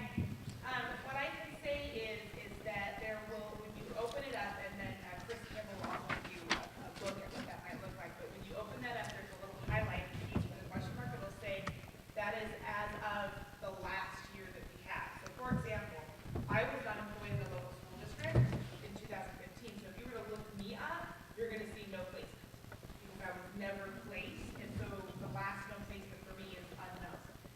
However, if I did work there for 15, 16, and then left, and I haven't worked for the last 3 years, you will see what my last placement was, and you will also be given the school year of when that decision was made. So we're trying to give you as much information, but as you know, people come and go. They may not be certified. That'll at least give you a starting point, and then if you have questions, you can go ahead and call myself or Brandon Phillips. Okay, thank you, Lisa. Any other questions? Could you explain how someone could be on an R rung and also be professional indoors? Okay, the question was, can I explain how someone could have, oh, Lisa, thank you. Stand right back up. So it's usually outliers, but it really can happen. I'll give you one example. Someone was initially certificated in 2010, never taught. So if I held a certificate in 2010, I have never actually had a teaching assignment. When the law was enacted, anybody that had a teaching certificate for up to 3 years prior to July 1st, 2015 were automatically given a professional endorsement. However, with no years of service, let's say they started in 17, 18, I believe, and that's where I would defer to Brandon if he was here, they would be on an R1 because it's their first year, R2, they'd be on an R2, but because they were grandfathered in, they get the professional endorsement, but they have never taught a lick. Thank you, Lisa. Whew. I was hoping I didn't have to answer that one. So, in any case, let me be perfectly clear again that I'm providing you, I guess, what happened.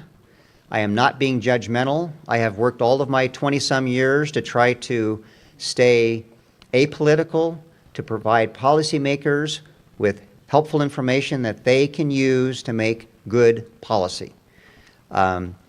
We will work through any of the challenges that were presented this year. We will continue working with our policymakers, our legislators next session, and as they come back every year on this and many other items that need addressed, we will address them. We will continue to work forward to move to a student-based funding formula, And our department and the stakeholders and everybody, all the players will work together to try to come up with a satisfactory solution. So thank you for that disclaimer. Section 28 addresses special education, and I'm not clear on why we needed both this definition and the earlier one with child with disability, but we have them both. And so in any case, I don't suspect that this is going to change anything you've done in the past in terms of your child count. Anthony, are you thinking that, I want to put you on the spot, anything different that you think is going to have to happen? And if so, we'll talk offline and then we'll send something out to everybody. All right. So moving on to Section 3.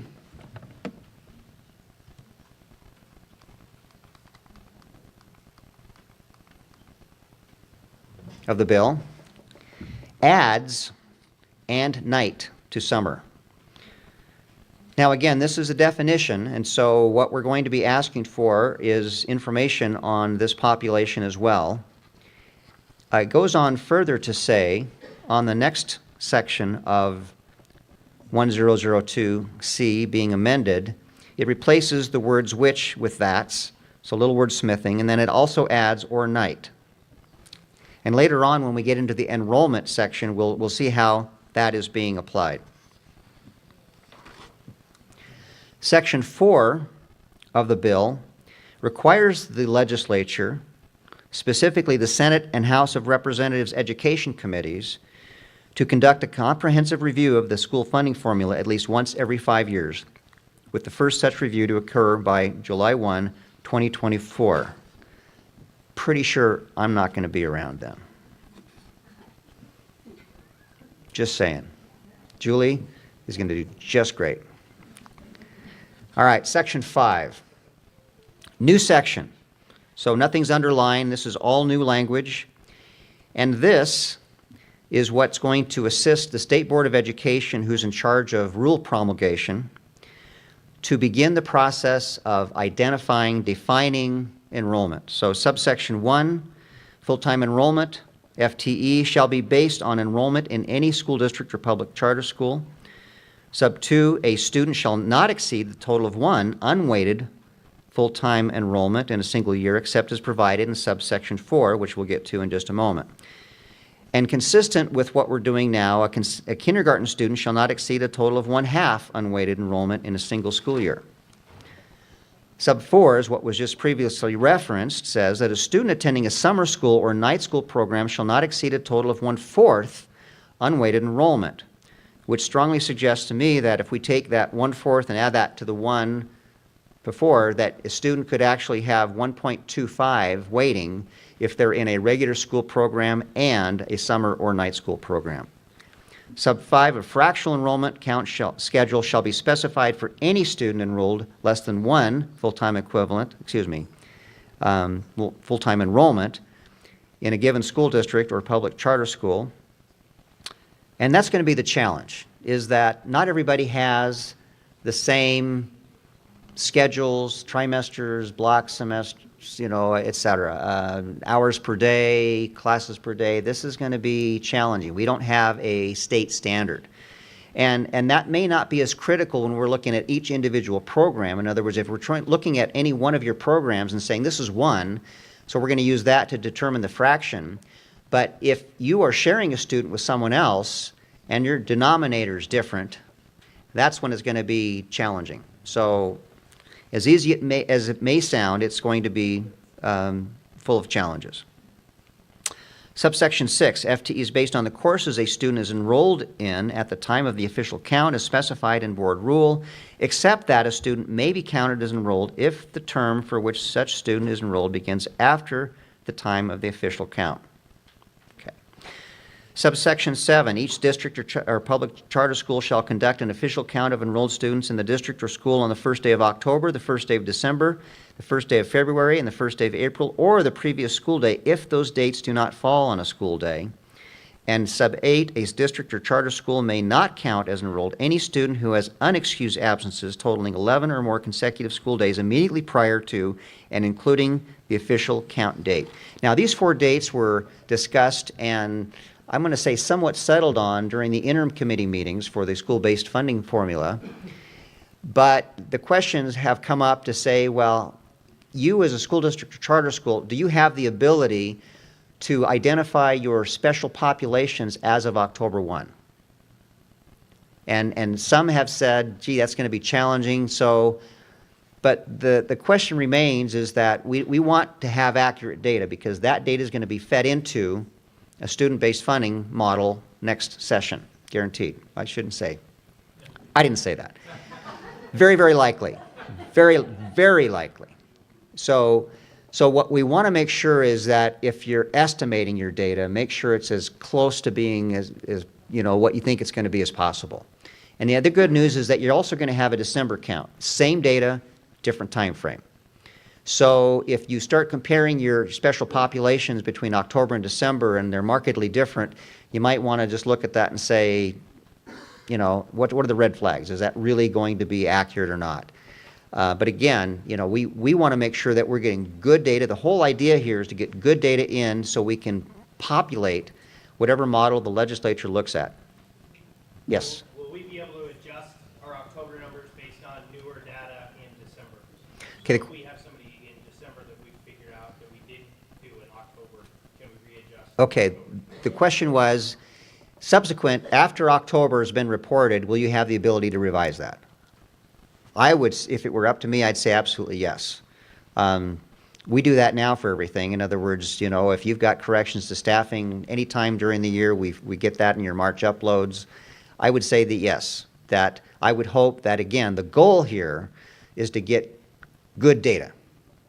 And so if you've got better data that was sent in after the October upload, I would hope that would be allowable and encouraged. Yes? Can I ask a staffing question that's the slide prior to this really quick? Oh, you can ask all the questions you want, as long as Lisa's here. So, if a staff member who comes on in February, in the past, they wouldn't get credit for that year, but now, do they automatically go to R2 still? Or are they still R1 next year? Okay, so someone who comes on after the school year started, your example was February. It's like less than half the year. Less than half the year. In other words, at what point do they become placed? Now, I believe that they will not be placed until the following year. Let's remember that your salary-based apportionment currently under the law is based on what happens in the first 10 weeks of the year and those individuals who are on record of employment as of, I guess, the last week in September for your October 15th upload. Now, we have had a few situations in the past where someone said, gee, I had this open position and I just couldn't get anybody to apply for it, and we finally got someone hired. Can we include that individual? And there's a provision for that. So, but that's different than replacing somebody. So the person that got replaced was in your account and you got funded for that individual. So unless I misspoke, Lisa, we good? Yeah. Good answer. So they're not technically placed until next year? Correct. You have to put a Form 8 for them for the next year because they most likely will get credit for a certificate of contract.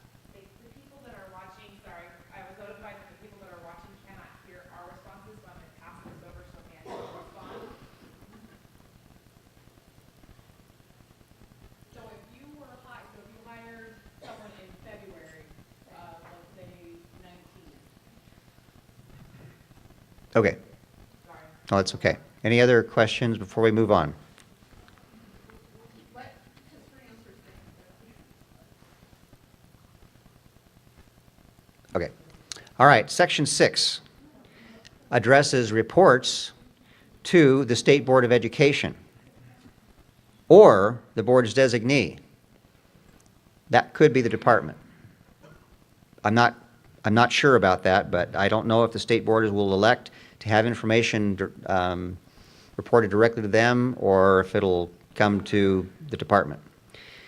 Sub A, total enrollment as of October and December 1 in the year the report is made or the previous school day if those dates do not fall on a school day. Sub B, here's where we get into the special populations, the number of at-risk students on October 1, December 1 by grade and enrolled in an alternative school. C, economically disadvantaged, D, English language learners, E, gifted and talented students, and F, the local salary schedule in effect for the year prior to the year the report is made. Which, by the way, everyone is already reporting, sending those to us and the school boards, which publishes a nice big publication of everybody's certificated salary schedules. Sub 2, beginning in 2020, and this was another podium item to say, well, does that mean fiscal year 2020, or does that mean January 1 of 2020, or what does that mean? And so hopefully, again, we can get some clarification in the rule process, even though this, again, the rules were focusing on enrollment. We're hoping that we can address some of these other issues in the rulemaking process. Following information, the fiscal year prior to the fiscal year in which the report's made.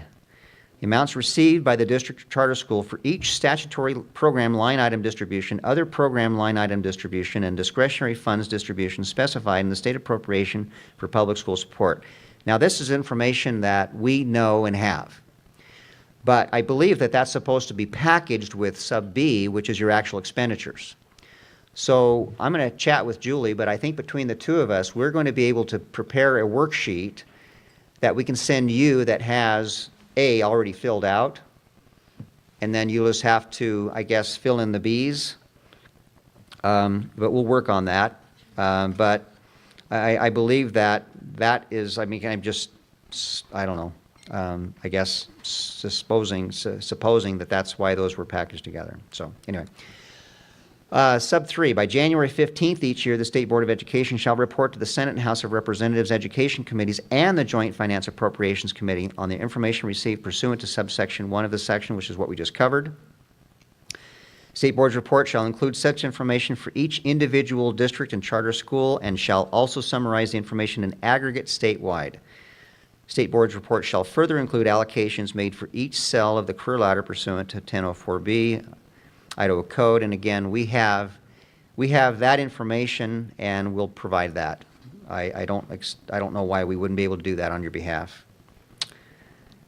Section 7 of the bill, which is not part of my presentation, simply amends one of the subsection references. It deals with issuance of renewal contracts, and it references the teacher's definition, so it just changes subsection 25 to subsection 32. So I didn't include that in the slide.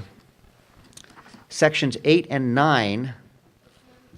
Go back to the section 6 that has number B, where it wants us to identify our expenditures by discretionary. It seems to me that is just going to be wide open for interpretation because we get to pick and choose what we say we spent the money on. So if the legislature's trying to find some consistency and make some decisions, how are they going to do that? Because I could decide I'm going to put all my money to health benefits, or I'm going to put all my utilities in there. You see what I'm saying? So how is that going to work? Or I could say I'm going to pay for my classified people, my extra and my classified. So how is that going to be consistent across the state if they're really trying to compare how you would use your discretionary dollars? You really want me to answer that? Well, Nancy, I'm going to do my best. And I think the example that I remember, Ms. Quinn Perry came up to the podium and said, think about a household with 2 incomes. And you go to the store and buy something. Well, whose money bought that? So you could take a couple approaches. I guess you could say that, let's just say that just to be fair to the sexes, that each one of them is 50%. So you could say, well, 50% of that purchase was made from each of those 2 checks. Now, if we compare that to, let's say, local dollars, which go into your general fund, supplementals or whatever, and then you have a general fund component of your discretionary, you could take that, make that same argument. You could say whatever percentage your local dollars are of the total, you could say that that percentage was applied to everything I spent. Or you could say that through detailed accounting that, well, no, I use my local monies for this and my state monies for that. So you make a great point, Nancy, as you usually do. But the point is that I think that until the legislature receives that information and starts doing some analysis, I'm not sure how else they're going to be able to address that. But the goal, I believe, is to have a better understanding of how the monies are being spent so they can come up with a better policy of how to distribute and to distribute for what. In other words, to retain the identity of something, such as literacy, probably the best example I can think of, or to roll that into a base amount that everybody gets. Okay, back to sections 8 and 9. Section 8 says that section 6 shall be null, void, and of no force and effect on and after July 1 of 22. And section 6 is what we just looked at, and this would be the reporting requirement. Section 9 says, an emergency existing therefore, which emergency is hereby declared to exist, Section 5 of this act shall be in full force and effect on and after passage and approval. So that means that Section 5 of this bill is in law today. As soon as it was signed, it's law. All other sections of this bill go into effect on July 1st of 2019. So that means that the State Board of Education has authority right now to begin the process of promulgating rules and defining enrollment and all of the components associated with that. And we have 15 minutes left, and so you have the opportunity to ask me and or Julie any question on anything that she's covered, anything I've covered, or anything school finance, school-based funding formula questions. To the best of my ability, I will do my best to answer any of those. Or you can just mingle for 15 minutes before lunch. Randy.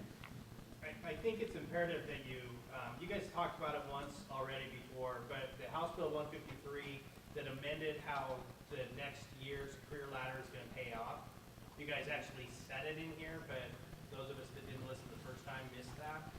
That basically how it's getting squished isn't necessarily the 4s are all going to 5s and no one else, everybody else is going to 5.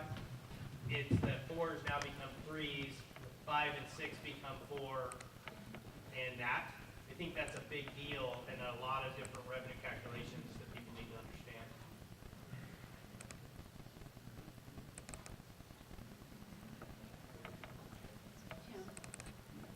Yes. Brandon's getting ready to send an email with this information out to all Okay. business managers as well. Because that is not consistent with prior career ladder, how it worked in the past. It got slipped in there on that one.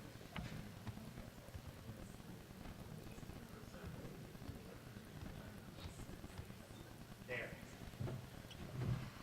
Okay, this is a slide from my EdLaw presentation, and so Randy was saying, just to review, I guess the mapping for year 5. Now, I'm not an attorney, but as I read 331004B for the 5th year, it was not clear that this should happen. It was just not. But what I understood was that the model 5 years ago reflects this mapping.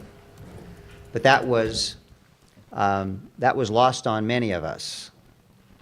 And I've heard anecdotally that many districts and charters were not aware of this and are going to be needing to go find some additional monies to make this happen. They suspected that everybody who was a 4 or higher this year would move to a 5 next year, and that we would fund all of those cells accordingly. So as Julie mentioned earlier, and I just said again, is that this was what was in the original model, but the statute was not reflective of that. It is now. And these are the amounts that we would be sending out to you for each of those respective cells. Now, Julie just shared with me that Brandon Phillips in our office is getting ready to send out an email this week, or maybe even today. Later this week. I guess to make sure that everybody's clear on this for budgeting purposes for next year. Okay, other questions? Yes. Harold. On your slide number 6, 7, I don't understand the definitions of economically disadvantaged.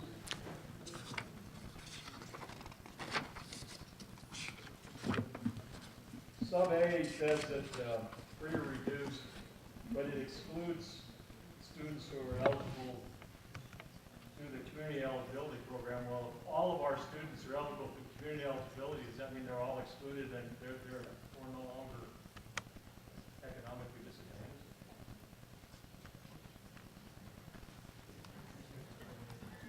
Slide 7.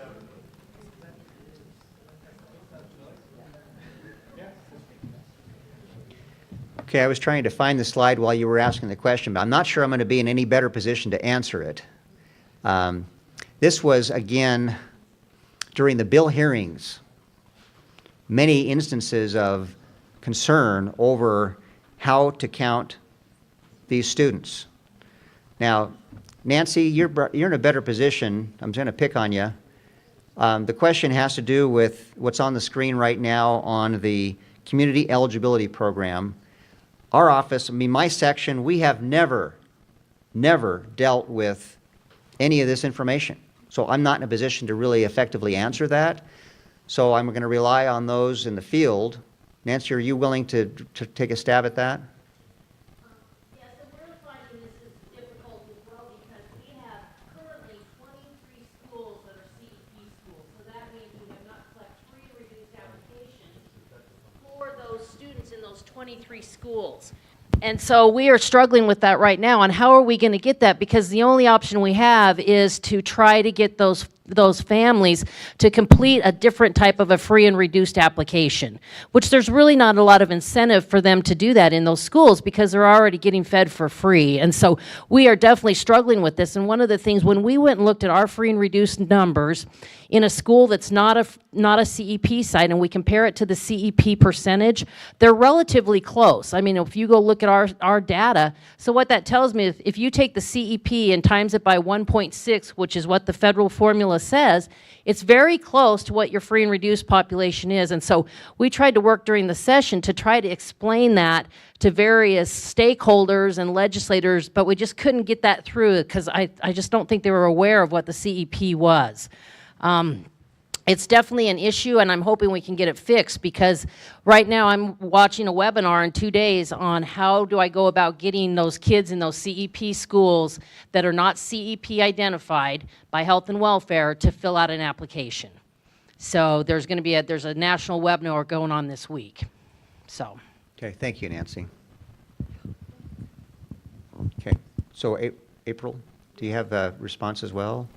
Your neighbor was pointing at you.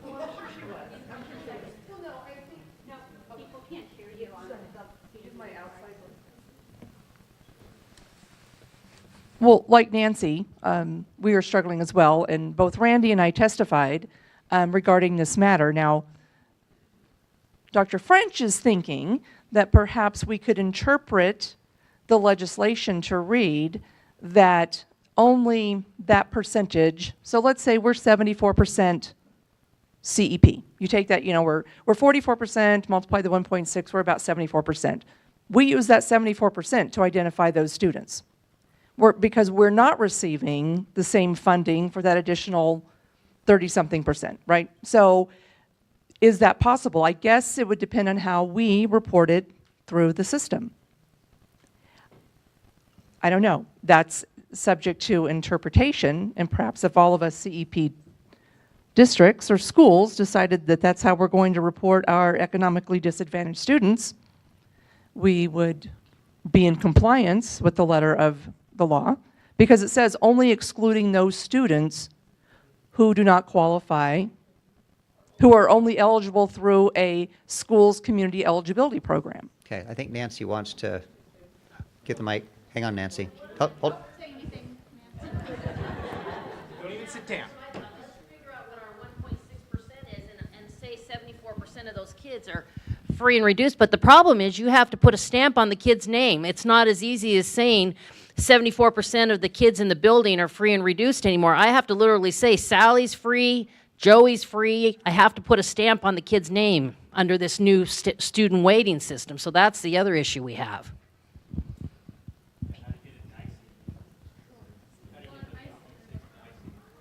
Okay, so Chris Campbell is going to be speaking to you this afternoon. We have today we have more questions than answers.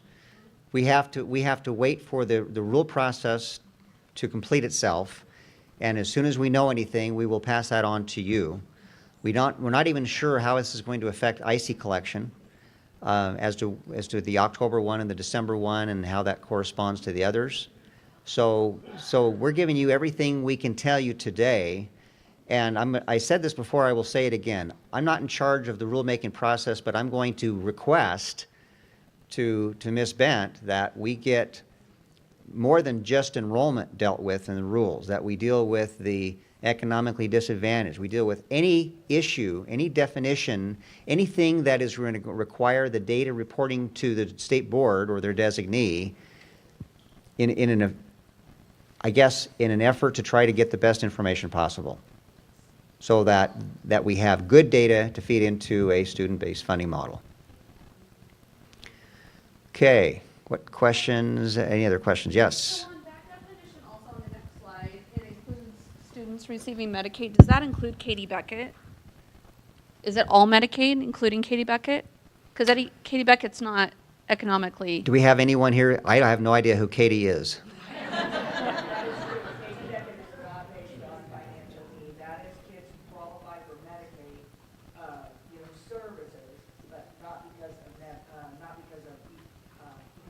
Right. So are they excluded on C? Because if under C, it includes Medicaid. And it doesn't say excluding Katie Beckett. Well, I think since we're one of the 5 states, No.